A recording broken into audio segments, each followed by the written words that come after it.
wanaagsan daawadayaal ku soo dhawaada TV-ga caalamiga Jumabi TV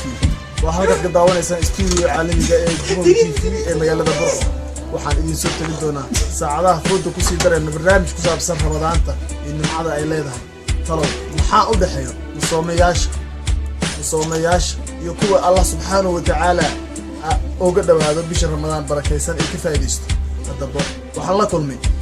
mid ka mid ah dhalinyarada degmada Burco ee magaalada Burco ee lagu magacaabo Yaasiin wuxuu ka qabaa fikirka ah musoomayaasha iyo kuwa cibaadeysto ee Allah subhanahu wa ta'ala u dambi dhaaf soo bisha Ramadaan kana waa muqassim wuxuu ka mid yahay dadka Ilaahay subhanahu wa ta'ala bisha Ramadaan u kaalmo weydiisto u dambi dhaaf weydiisto asigoona hore u soo maray bilooyin badan oo xaraanta soo cuni jiray balse bishaan ay kaga bedelan tahay bilooyinkii hore ما خصله المحاكم كلها تحب بشيء بشر horta waa aad iyo aad u nimcaysan oo aad iyo aad u qabow marka la eego xagga jawiga ilaaga qabowgiisa iyo naxariista uu leeyahay horta waa ramadaanadii hore ma soo jirin laakiin ramadaantan insha Allah waxaan ku tala jiraan dhamaysto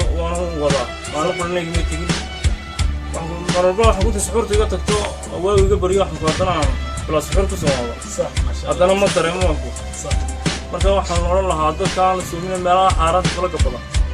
sida in tajirada dabadooda kale صح qaaran garanaya badan ay jiraan صح waxaan leeyahay sooma waxaan ku ilaahay ka cabsado waxaan ku qaban ko Ramadaan qabow waxaan ku annaga waxaan ku naxariisteeda dulka dareemay ما شاء الله marka waxaan leeyahay faa'iideysta maxaa marka aad oran lahayd in dadka ku daawanayo nimco intee la eeg baad ku qiyaas lahayd bisha Ramadaan ee barakeysan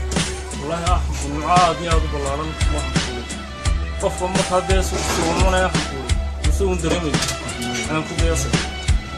waa hagaag inta ayaa ku soo gabagabeynay barnaamijkii musoomayaasha TV-ga ka baxay maanta taariikhdu tahay 13 bishii